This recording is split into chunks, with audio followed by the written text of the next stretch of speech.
اللہ کے فضل و کرم سے ہم سب آج پہلی طاق رات میں داخل ہو چکے ہیں۔ رمضان کا آخری عشرہ شروع ہو چکا ہے۔ میں آنے والے معزز معتکفین کو اہلاً و سہلاً و مرحبا بھی کہتا ہوں، اور ساتھ میں چند گزارشات بھی انشاءاللہ حسب توفیق کروں گا۔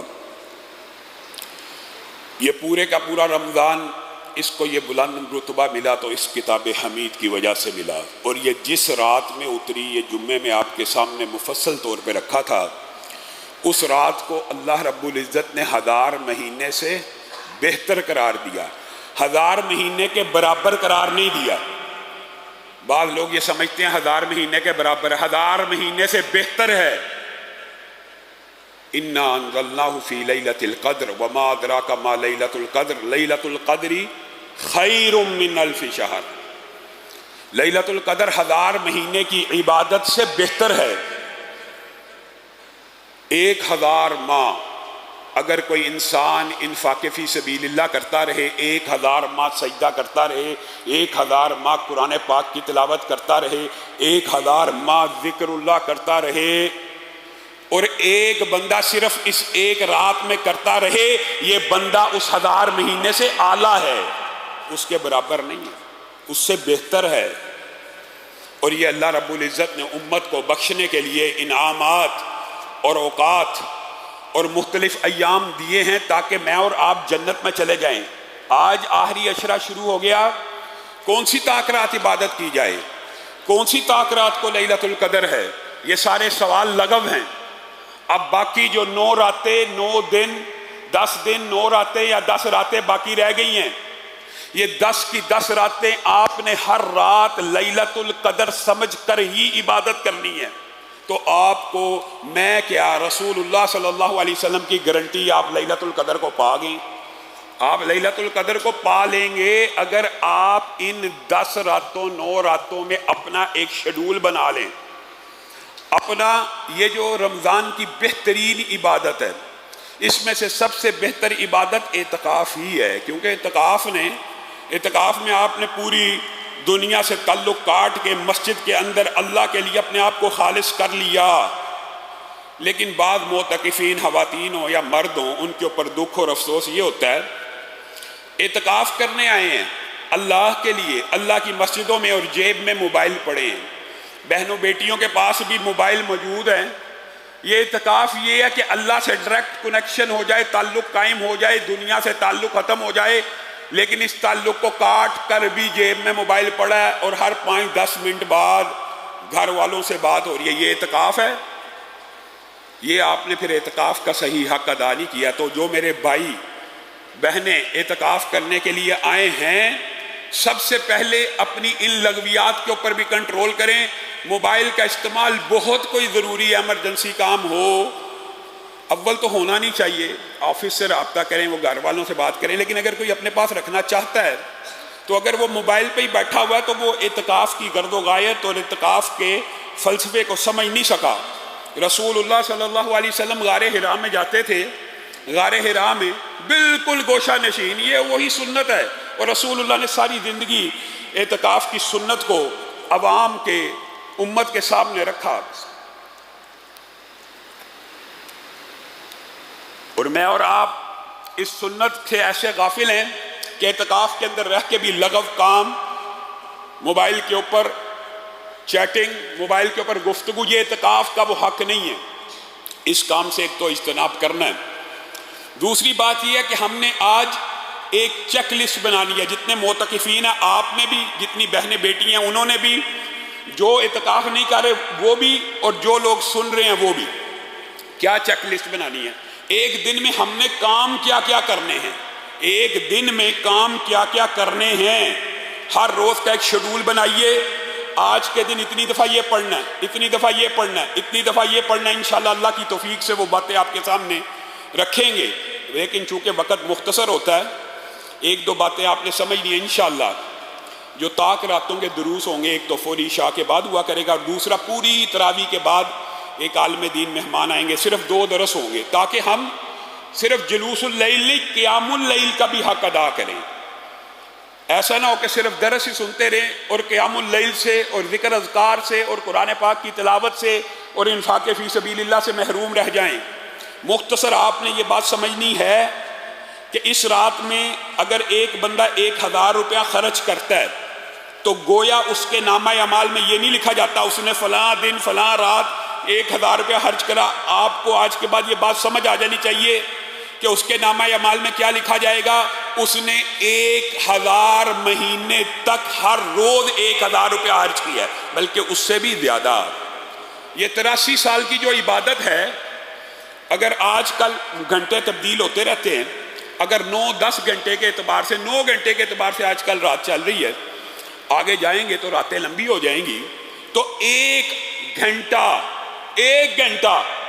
9 سال سے زیادہ قیمتی ہے اس رات کا۔ میں اور آپ نے وقت ایسے ضائع کرنا ہے جیسے کوئی بڑی معمولی بات ہے۔ 1 گھنٹہ 9 سال سے 9.25 سال سے زیادہ قیمتی ہے، اور اللہ کا شکر ہے کہ ہمارا کم از کم قیام اللیل 1.5-2 گھنٹے کے برابر تو ہوتا ہی ہے، یعنی 1 گھنٹہ 9 سال سے بھی زیادہ قیمتی ہے، اور 1 منٹ 55 سے 60 دن جتنا قیمتی ہے، اور 1 سیکنڈ 24 گھنٹے 22 گھنٹے سے زیادہ قیمتی ہے۔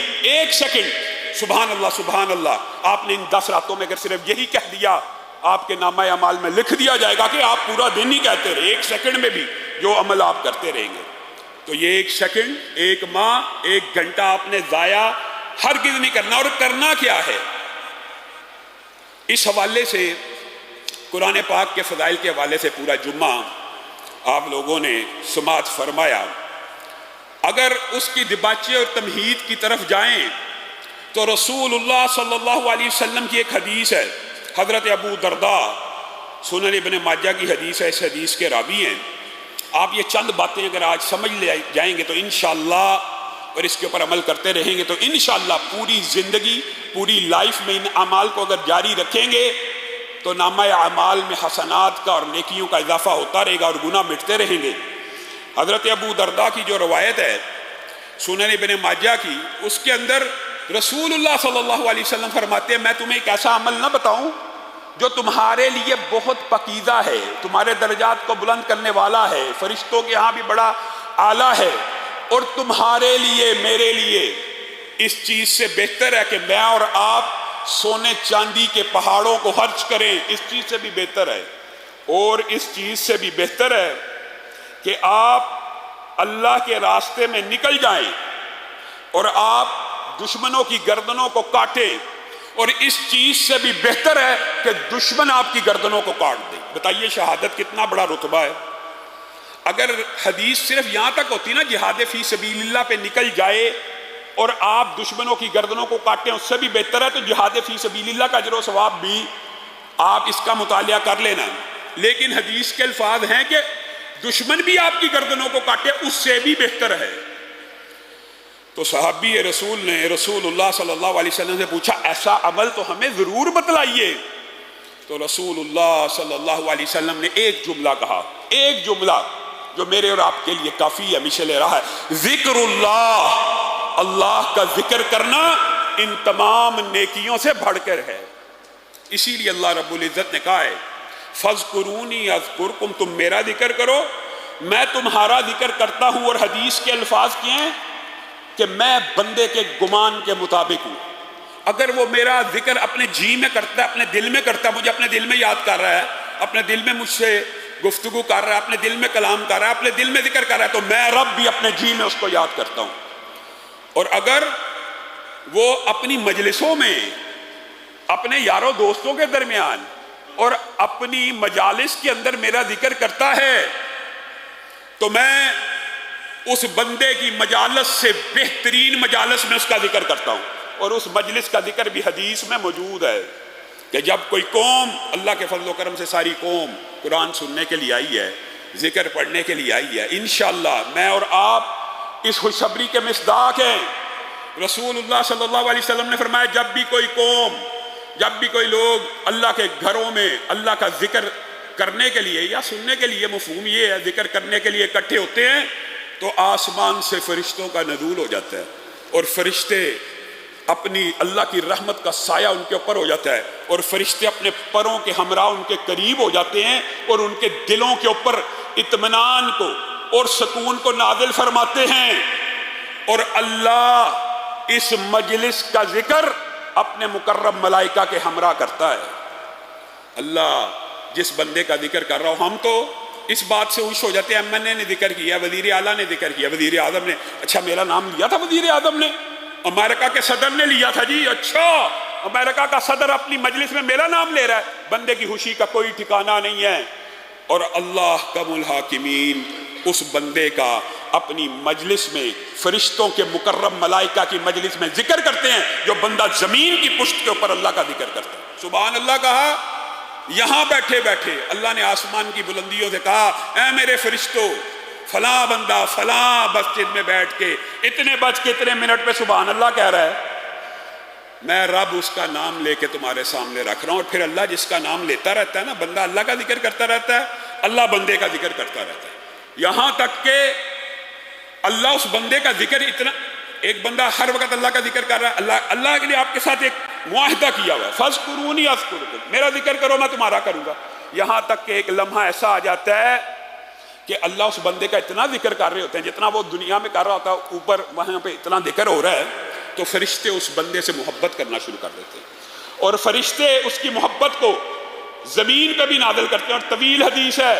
جبریل امین پہلے اعلان کرتے ہیں، اللہ اور جبریل فلاں بندے سے محبت کرنا شروع ہو گئے، کس وجہ سے؟ صرف ذکر کی وجہ سے۔ اے فرشتوں تم بھی اس سے محبت کرو، پھر اس کی محبت کو زمین پہ اتار دیا جاتا ہے، تو نیک اور متقی اور ایماندار لوگ ان کے دلوں میں اس بندے کی محبت پیدا ہو جاتی ہے، صرف کس وجہ سے؟ اللہ رب العزت کا ذکر کرنے کی وجہ سے۔ اے اللہ ہم سب کو جنت الفردوس میں جگہ دے، ہم سب کو جہنم سے محفوظ فرما۔ اور یہ بات میں اس لیے کر رہا ہوں کہ رسول اللہ صلی اللہ علیہ وسلم نے فرمایا، جب بھی کوئی مجلس ایسی منعقد ہوتی ہے، جب بھی جہاں بھی دنیا میں، دنیا کے کسی بھی کونے میں جہاں پہ اللہ کا ذکر ہو رہا ہو، اللہ کے فضل و کرم سے اللہ کا ذکر ہی کر رہے ہیں، اور جہاں پہ یہ بات کہی جا رہی ہے اللہ جنت میں داخل فرما اور اللہ جہنم سے محفوظ فرما، تو ایسی مجلس کے اوپر فرشتے مقرر ہیں جو ایسی مجلسوں کو ڈھونڈ رہے ہیں۔ جیسے ہی ایسی کوئی مجلس مل گئی، اس کے قریب ہو کر ساری مجلس کی روداد لکھ رہے ہیں، کیا ہو رہا ہے، کون سا بندہ کیا کر رہا ہے، کون سا بندہ کیا کر رہا ہے۔ پھر اللہ خود ہی تو بھیجا ہے فرشتوں کو، اور خود ہی اللہ تعالیٰ کے پاس جب فرشتے جاتے ہیں تو اللہ ان سے پوچھتا، میرے بندے کیا کہہ رہے تھے؟ کہا اللہ آپ کی بڑائی، آپ کا ذکر ہی ہو رہا تھا۔ اور کیا کہتے تھے؟ جنت کی خواہش مند تھے، جنت دیکھی ہے؟ نہیں دیکھی، اگر دیکھ لیں تو اس کی اور خواہش کریں۔ اور کیا کہتے تھے؟ جہنم سے بچنے کی دعائیں کر رہے تھے، جہنم دیکھی ہے؟ نہیں، اگر دیکھ لیں تو اور طمع اور ہرس کریں کہ اس سے بچ جائیں۔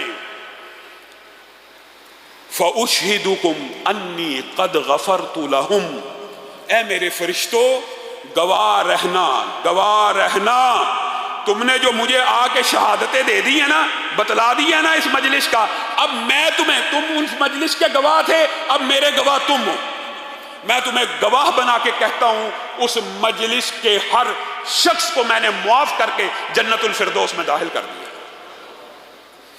فرشتے بھی اچانک اللہ کی یہ مغفرت کی ندا سن کے چونک جاتے ہیں، صحیح حدیث کے الفاظ ہیں، کیا کہتے ہیں، کیا کہیں گے؟ فلان لیس منہم انما جاء لحاجہ، اللہ آپ نے پوری مجلس کو ہی معاف کر دیا، پورے گرد و نواح جو ان کے پاس بیٹھے تھے ان کو بھی معاف کر دیا۔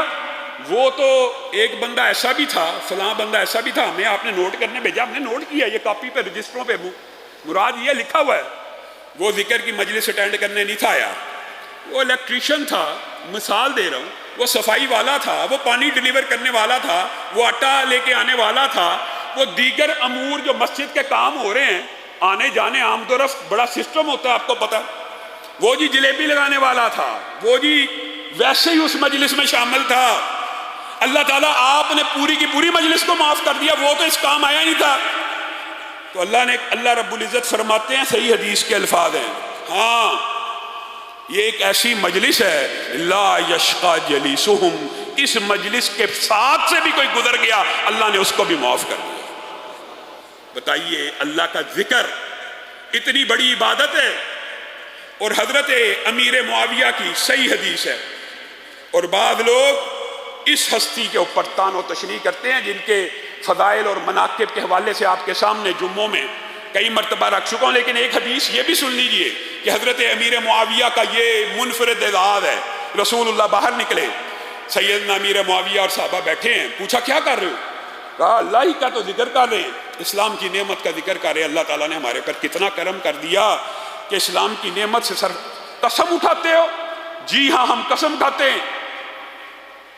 رسول اللہ نے کہا یہ نہ سمجھنا میں تمہیں جھوٹا سمجھ کے قسم اٹھا رہا ہوں، لیکن اعجاب ہے، خوشی ہے کہ آسمان سے جبریل امین کا نزول ہوا ہے، اور جبریل امین نے مجھے آ کے کہا ہے اے محمد صلی اللہ علیہ وسلم، باہر جو مجلس بپا ہے جس میں سیدنا امیر معاویہ بھی شامل ہیں، اللہ تعالیٰ اس مجلس کے اوپر اپنے فرشتوں کے ہمراہ فخر کر رہا ہے۔ بتائیے امیر معاویہ اس مجلس میں شامل ہیں کہ نہیں؟ صحیح مسلم کی حدیث ہے، صحیح ترین حدیث ہے۔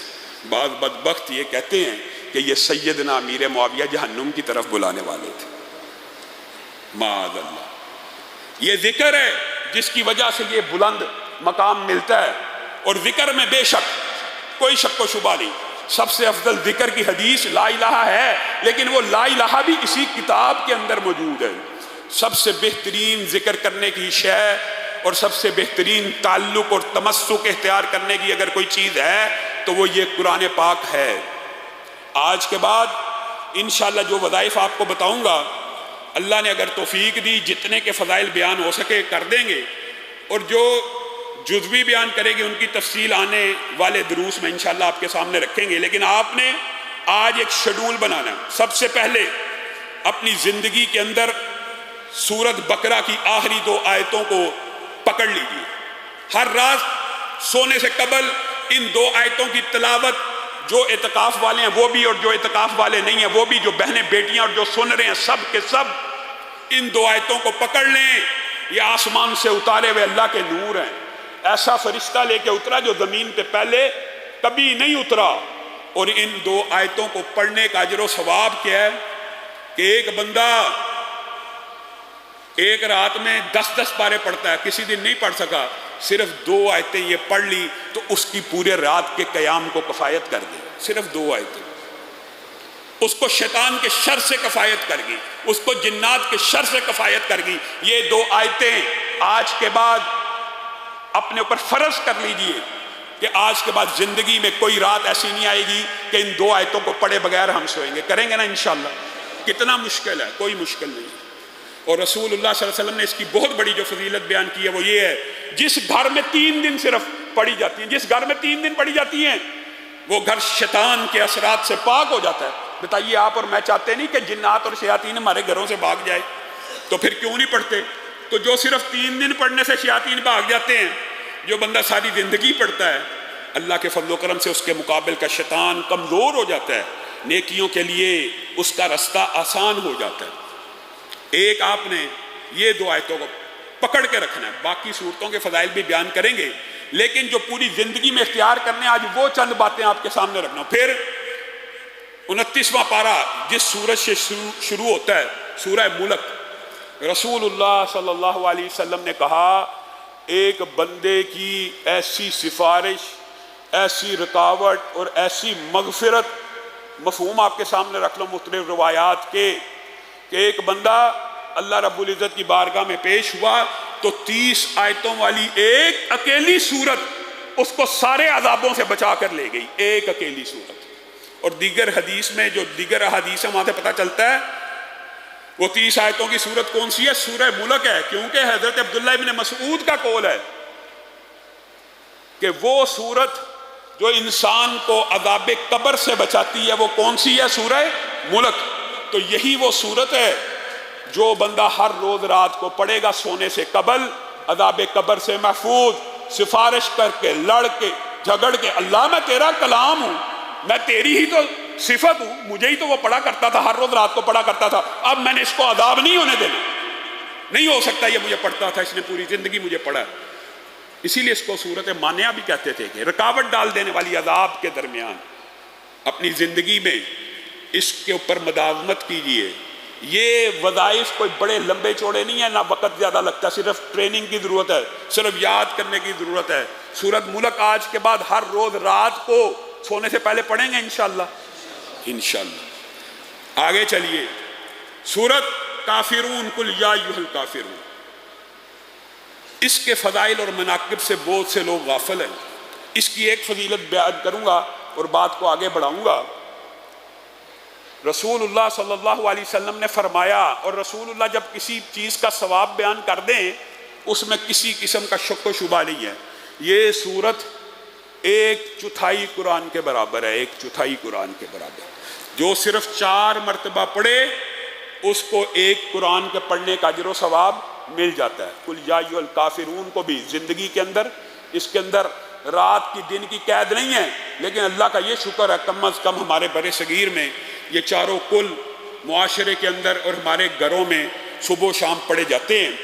یہ جو قل یا ایھا الکافرون ہے، یہ آپ نے 4 دفعہ پڑھنا ہے۔ اس کو بھی بعض لوگ 3 دفعہ پڑھتے ہیں، تو 4 دفعہ پڑھنے سے پورے قرآن کا اجر و ثواب مل جائے گا۔ آگے سورت قل ھو اللہ ہے۔ قل ھو اللہ کے فضائل اتنے بے شمار ہیں کہ رسول اللہ صلی اللہ علیہ وسلم کے ایک صحابی ہر رکعت کے آخر میں قل ھو اللہ پڑھا کرتے تھے، ہر رکعت کے آخر میں قل ھو اللہ پڑھا کرتے تھے۔ بعض صحابہ نے شکایت لگا دی کہ اللہ کے رسول یہ ہر نماز، ہر تلاوت کے بعد کوئی بھی قرآن کا ٹکڑا پڑھتا ہے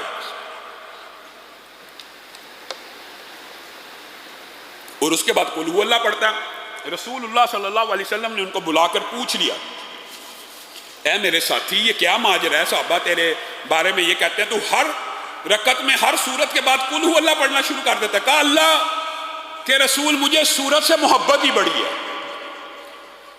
رسول اللہ صلی اللہ علیہ وسلم نے کہا تیری اس ایک سورت کی محبت نے تجھے جنت میں داخل کر دیا۔ ایک سورت کی محبت، اور میں اور آپ اس کے فضائل اور مناقب سے ایسے غافل ہیں۔ رسول اللہ نے کہا کیا تم میں سے کوئی عاجز آ گیا جو ایک رات میں 1/3 قرآن پڑھے؟ پوچھا گیا کیا مطلب؟ مراد یہ ایک دفعہ قل ھو اللہ پڑھنا کتنا ٹائم لگتا ہے؟ کتنا ٹائم لگتا ہے؟ پڑھ کے دیکھ لیجئے کتنا ٹائم لگتا ہے۔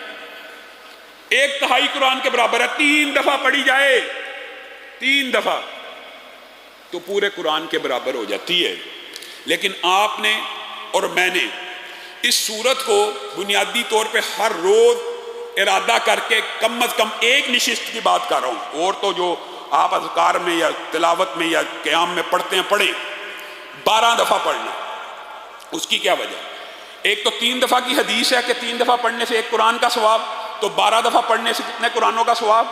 4 قرآنوں کا۔ اور آپ ایک اور فضیلت کو بھی 12 دفعہ پڑھ کے پا لیں گے۔ رسول اللہ صلی اللہ علیہ وسلم نے فرمایا جو یہ قل ھو اللہ احد 10 مرتبہ پڑھتا ہے، صرف 10 مرتبہ پڑھتا ہے، ایک نشست میں آپ نے اگر صرف 10 مرتبہ پڑھ لیا، آپ نے ارادہ کیا ہم نے 12 دفعہ پڑھنی ہے، آج کے بعد ارادہ کر لیا، لیکن جو صرف 10 دفعہ پڑھتا ہے، رسول اللہ صلی اللہ علیہ وسلم نے فرمایا صرف 10 مرتبہ جو بندہ یہ سورت پڑھتا ہے اللہ تعالیٰ جنت میں اس کے لیے ایک عظیم الشان محل تعمیر کر دیتے ہیں۔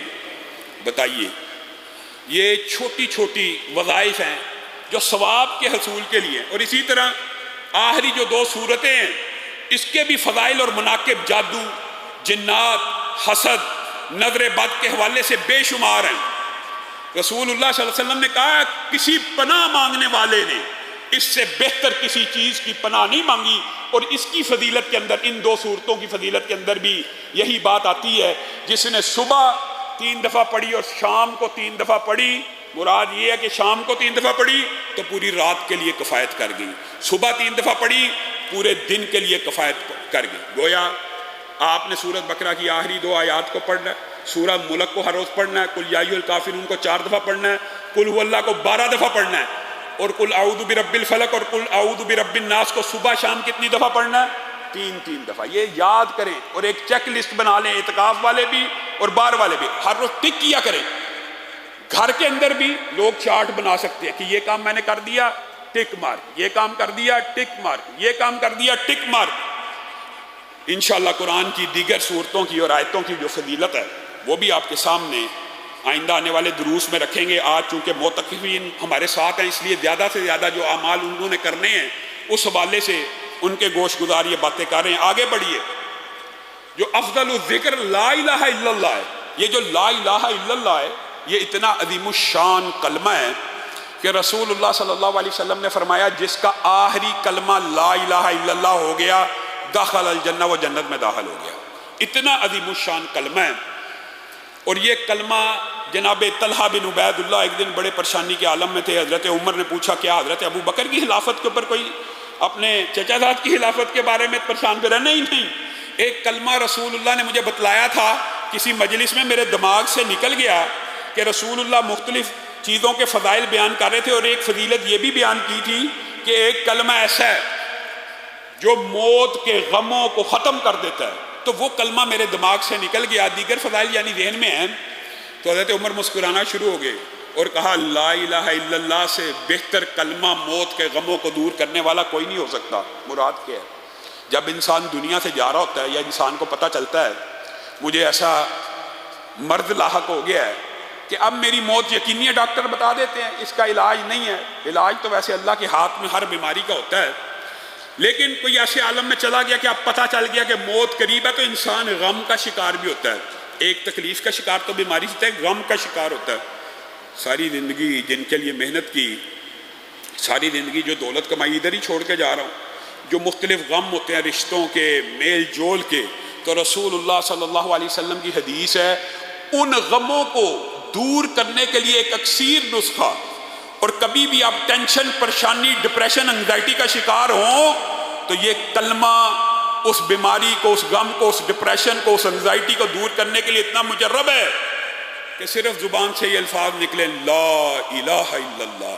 اللہ تیرے علاوہ عبادت ہی کسی کی نہیں، میں تیرا ہی تو بندہ ہوں اور ساری زندگی تیری ہی تو عبادت کی ہے. مفہوم یہ ہے نا لا الہ الا اللہ، اللہ تیرے علاوہ کبھی عبادت کی ہی کسی کی نہیں. لا الہ الا اللہ یہ انسان کے سارے غموں کو ہلکا کر دیتا ہے، حتیٰ کہ موت جیسا غم بھی، موت جیسی جو ڈپریشن ہے وہ بھی انسان کی اس کلمے سے دور ہو جاتی ہے. اور اسی لیے حضرت نوح نے اپنے بیٹوں کو کہا تھا یہ اتنا عظیم الشان کلمہ، اتنا عظیم الشان میرے بیٹو، اگر 7 زمینوں کو ایک زنجیر میں جکڑ دیا جائے، سنگلیوں سے باندھ دیا جائے اور وہ زمینیں یہ سنگلیاں توڑوا نہ سکے، تو لا الہ الا اللہ کہے گا، یہ سارے کے سارے ہلکے ٹوٹ کے بکھر کے ریزہ ریزہ ہو جائیں گے. اتنا مضبوط کلمہ ہے، اتنا مضبوط کلمہ. اور اسی لیے اس کی جو ایکسٹینڈڈ فارم ہیں ان کی فضائل اور مناقب بھی عجیب ہیں. لا الہ الا اللہ وحدہ لا شریک لہ لہ الملک ولہ الحمد وہو علی کل شیء قدیر. یہ وظیفہ بھی جن کو نہیں آتا سیکھ لیں، یاد کر لیں. اعتکاف والے، عورتیں، بہنیں، بیٹیاں اور ہر سننے والا اپنی زندگی کے اندر اس کلمے کو شامل کرے. کتنی دفعہ؟ صبح اور شام کم از کم 100 دفعہ، صبح اور شام کم از کم 100 دفعہ. کون سا کلمہ؟ لا الہ الا اللہ وحدہ لا شریک لہ لہ الملک ولہ الحمد وہو علی کل شیء قدیر. اس کے اجر و ثواب اور مناقب اس قدر زیادہ ہیں، یہ مکمل ایک موضوع ہے.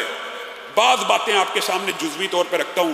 رسول اللہ صلی اللہ علیہ وسلم نے پہلے فرمایا جو بندہ 100 دفعہ یہ کلمہ پڑھتا ہے اس کو 10 غلاموں کی آزادی کا ثواب ملتا ہے.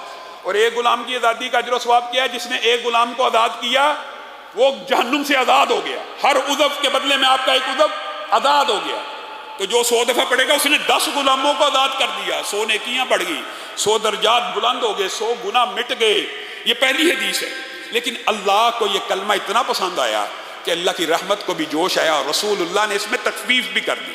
اور یہ بات محدثین نے کہا یہ اخلاص اور نیت اور ایمان کے حوالے سے بھی درجات ہیں. تخفیف کیا جس نے 10 دفعہ پڑھا، جس نے 10 دفعہ پڑھا، پہلے تھا 100 دفعہ پڑھا تو 10 غلام، اب تخفیف کیا 10 دفعہ پڑھے گا تو 4 غلام آزاد کرنے کا ثواب ہے. اور اللہ کی رحمت اسی پر بات نہیں ہوئی، رسول اللہ صلی اللہ علیہ وسلم نے اس کے اوپر بھی تخفیف کر دی.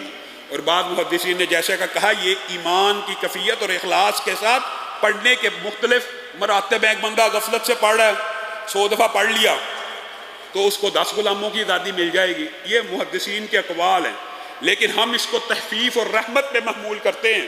10 دفعہ پڑھنے 4 مل جائیں گے. پھر رسول اللہ نے جو تخفیف کی اللہ کے حکم پہ وہ یہ ہے جس نے ایک دفعہ ہی پڑھ لیا. کتنی دفعہ؟ صرف ایک دفعہ پڑھ لیا، اس کے لیے ایک غلام کی آزادی کی تخفیف نہیں کی. بلکہ رسول اللہ نے کیا الفاظ کہے؟ اس نے اسماعیل کی اولاد میں سے کسی غلام انسان کو آزاد کر دیا۔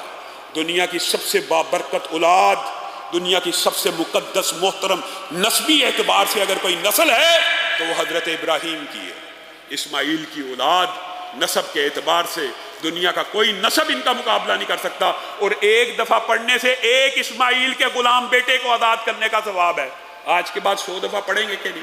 انشاءاللہ، اور 100 دفعہ پڑھنے سے 10 کا نہیں، انشاءاللہ ہم 100 غلاموں کی آزادی کی اللہ کے ہاں امید رکھتے ہیں کہ اللہ وہ اجر و ثواب اسماعیل کی اولاد میں سے ہمیں عطا کرے گا۔ 100 دفعہ صبح اور 100 دفعہ شام۔ اور ایک بات یاد رکھیں، بات آئی ہے ضمنی طور پہ، قسم کھا کے بات کرنے کا مطلب یقین دلانا ہوتا ہے، عینی شہادت ہے۔ 18 سال 20 سال کے جادو، جنات، بندش، تعویذ کا شکار لوگوں نے جب کہیں سے راستہ نہ دیکھا، علماء سے، مجھ سے، میں اپنی ذاتی بات بتاتا ہوں، کئی لوگوں نے پوچھا کہ اتنا پرانا جادو ہو گیا، اب تو عامل کہتے ہیں وہ بڑا تگڑا ہو گیا، یہ ہو گیا، وہ ہو گیا، اس طرح کی کہانیاں بھی کئی لوگ سناتے رہتے ہیں۔ میں نے ان کو جب بھی یہ وظیفہ بتایا کہ آپ نے 100 دفعہ صبح 100 دفعہ شام اپنی زندگی کا اس کو معمول بنا لینا ہے، اللہ کی قسم 18 سال پرانے جادو اس ایک کلمے کی وجہ سے ختم ہو گئے، ایک کلمے کی وجہ سے۔ آپ در بدر ٹھوکریں کھاتے ہیں، عاملوں کے پیچھے بھاگتے ہیں، خود نہیں پڑھتے۔ ٹھیک ہے، دم کرانا شرعی طور پہ جائز ہے، آپ کو وقتی ریلیف مل گئی، گھر چلے گئے، پھر حملہ ہو گیا، پھر لا الہ الا اللہ وحدہ لا شریک لہ لہ الملک و لہ الحمد وہو علی کل شیء قدیر۔ صبح 100 دفعہ پڑھنا اور شام کو 100 دفعہ پڑھنا۔ آگے چلیے، ایک نہایت اہم وظیفہ ہے، اور اس وظیفے کے جو اجر و ثواب ہیں وہ انشاءاللہ آپ کو آئندہ آنے والے دروس میں بتائیں گے، لیکن آپ نے جس کے اوپر عمل کرنا ہے وہ یہ ہے کہ اپنی زندگی کے اندر مختلف 5 جو وظائف ہیں، میں ایک اکٹھا کر کے آپ کے سامنے رکھنا چاہتا ہوں وقت کی قلت کی وجہ سے۔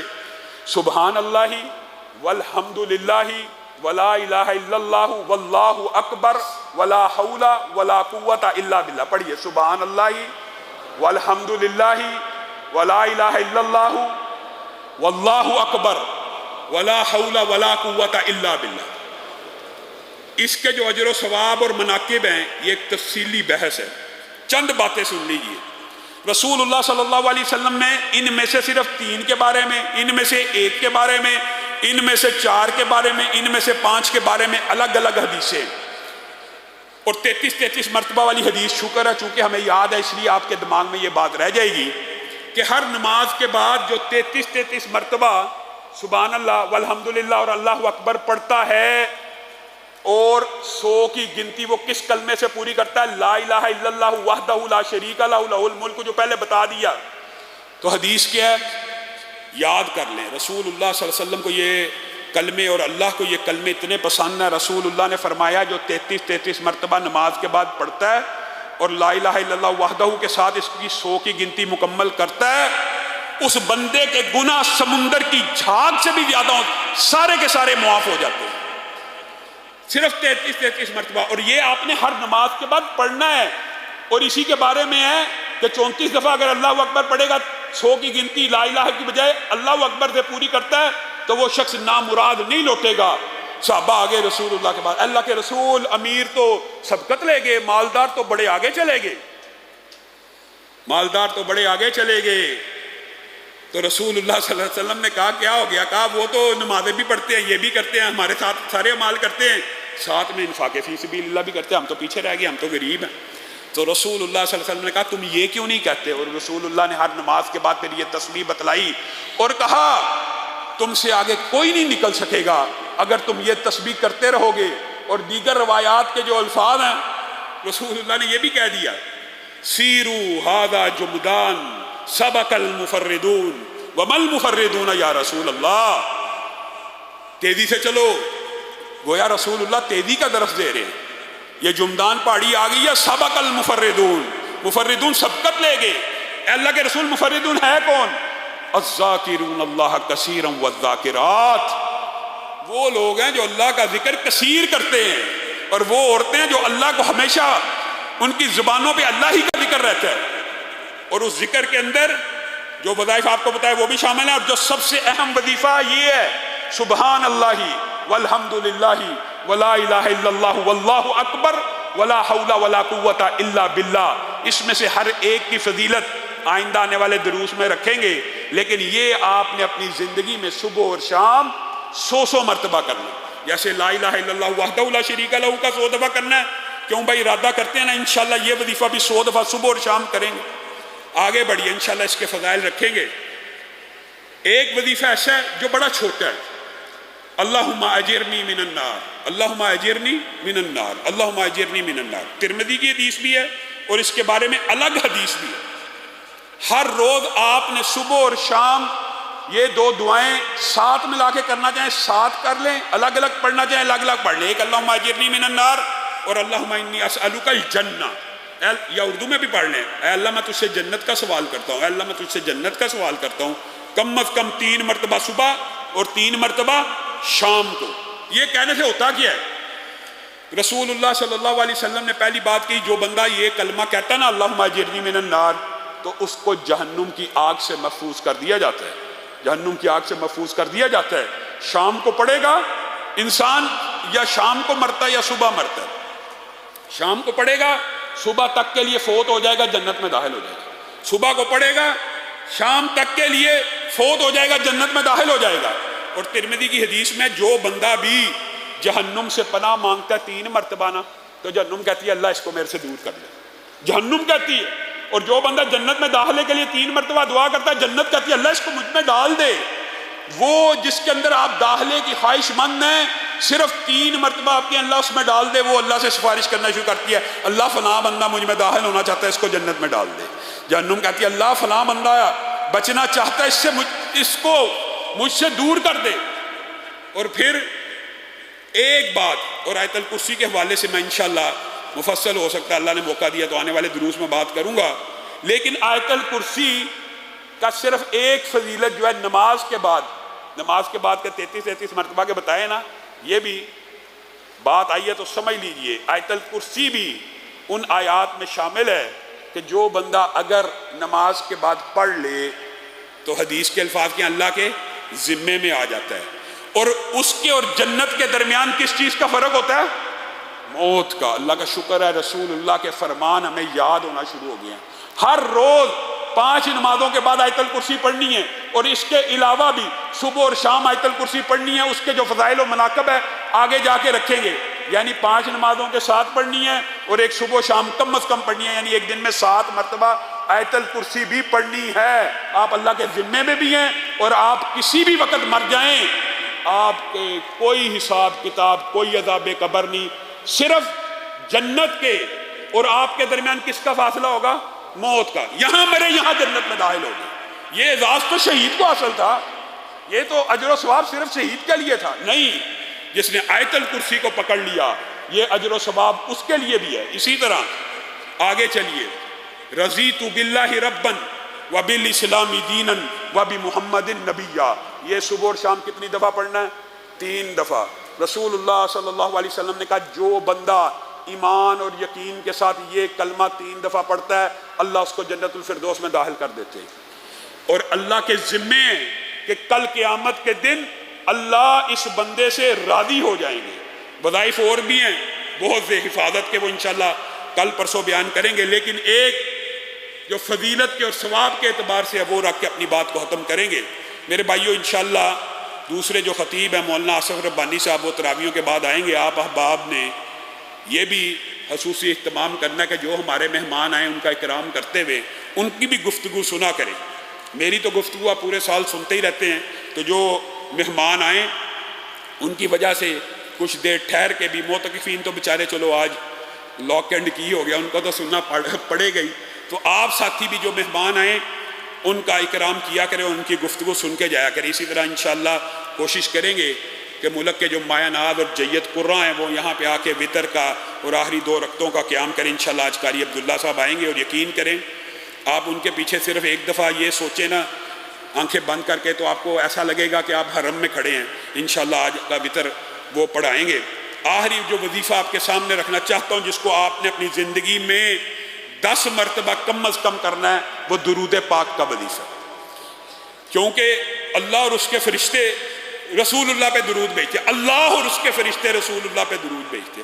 آسمان کا رب، اونچائی والے فرشتے اس ہستی کے اوپر درود بھیجتے ہیں۔ اے ایمان والو، تم بھی اس کے اوپر درود بھیجو۔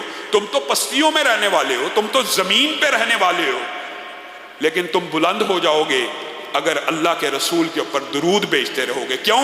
جو ایک مرتبہ بھیجے گا اللہ اس کے اوپر 10 مرتبہ درود بھیجے گا۔ ایک مرتبہ درود، اور بعض روایات میں 70 مرتبہ کے الفاظ بھی شامل ہیں، 10 مرتبہ۔ اور رسول اللہ کی یہ حدیث ہم بھول گئے، رسول اللہ نے کہا تھا جس نے ہر روز 10 مرتبہ مجھ پہ درود بھیجا میں محمد صلی اللہ علیہ وسلم، مفہوم یہ ہے، ایک بات یہ کہی کہ کل قیامت کے دن اس کی سفارش ضرور کروں گا۔ اور اس کا مفہوم محدثین نے کتنا خوبصورت لکھا ہے کہ رسول اللہ اس کو قیامت کے دن بھولیں گے نہیں۔ جس بندے نے 10 دفعہ درود دنیا میں بھیجا، یہ درود رسول اللہ کی بارگاہ میں پہنچا دیا جاتا ہے، پیش کر دیا جاتا ہے۔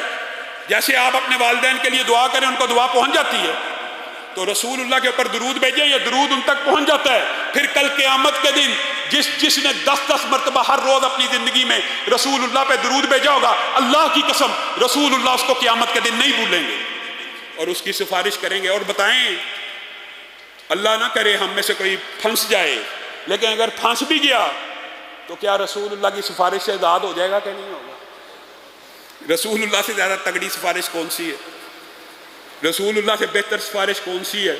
اسی لیے رسول اللہ نے کہا تھا جو جنت میں میرے قریب جتنا ہونا چاہتا مجھ پہ کثرت سے درود بھیجے۔ اور بندہ درود بھیجتا رہتا ہے، اللہ اس پہ درود بھیجتا رہتا ہے، پھر بندے کی مرضی ہے کب تک اللہ کا درود چاہتا ہے یا نہیں۔ اور ایک بات ضمنی طور پہ کہہ کے اپنی بات کو ختم کروں گا، بہت سے واقعات ہمارے دوستوں کے، ہمارے احباب کے اس بات کے اوپر نشاندہی کرتے ہیں کہ جو بندہ چاہتا ہے کہ رسول اللہ صلی اللہ علیہ وسلم کی زیارت اسے خواب میں ہو جائے، وہ کثرت سے درود پڑھے تو اللہ کے فضل و کرم سے رسول اللہ کی زیارت مل جاتی ہے۔ اور ڈاکٹر حماد لکھوی صاحب نے اپنا عمرے کا یہ واقعہ خود بیان کیا کہ میں جب مدینے پہنچا، مدینہ کا سفر کر رہا تھا، تو میرے ذہن میں آیا کہ بہت سے لوگ اعمال کا، ذکر اذکار کا، اللہ رب العزت کے سامنے اپنی نیکیوں کا واسطہ دیں گے، میں کون سا تحفہ رسول اللہ کی بارگاہ میں پیش کروں؟ تو میرے ذہن میں ایک ہی چیز آئی، میں درود پڑھتا رہوں۔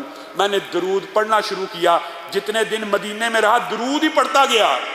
تو ایک رات رسول اللہ کی خواب میں زیارت ہو گئی اور انہوں نے مجھے کہا، حماد لکھوی صاحب آپ کا تحفہ ہم نے قبول کر لیا ہے۔ بتائیے، یہ درود پاک کی برکت ہے، اور درود پاک کثرت سے پڑھنے کی وجہ سے انسان غموں سے، انسان پریشانیوں سے، انسان ڈپریشن سے دور ہو جاتا ہے۔ ابی ابن کعب کو یہی کہا تھا نا، بڑھا لے، کتنا؟ 1/3 اور کر لے، تیری مرضی، اور کر لے۔ اللہ کے رسول، پھر میں اپنے ذکر کے سارے اوقات کے اندر صرف درود ہی پڑھ لوں گا؟ تو رسول اللہ نے کیا کہا تھا؟ پھر یہ درود اکیلا ہی تیرے سارے کے سارے معاملات کو سیدھا کر جائے گا، تیرے لیے کفایت کر جائے گا، تیری پریشانیوں اور غموں کو دور کر دے گا۔ اور جو بندہ درود پڑھ کے اللہ سے مانگتا ہے، اللہ رب العزت اس کی ہر دعا کو سنتے ہیں۔ اللہ رب العزت جو کہا گیا، جو سنا گیا، اس کو سمجھنے کی، اس کے اوپر عمل پیرا ہونے کی توفیق عنایت فرمائیے۔ کم از کم جو وظائف آج بتائے ہیں ان کے اوپر عمل شروع کریں، انشاءاللہ آئندہ آنے والے دروس میں چند مزید وظائف آپ کے گوش گزار کریں گے۔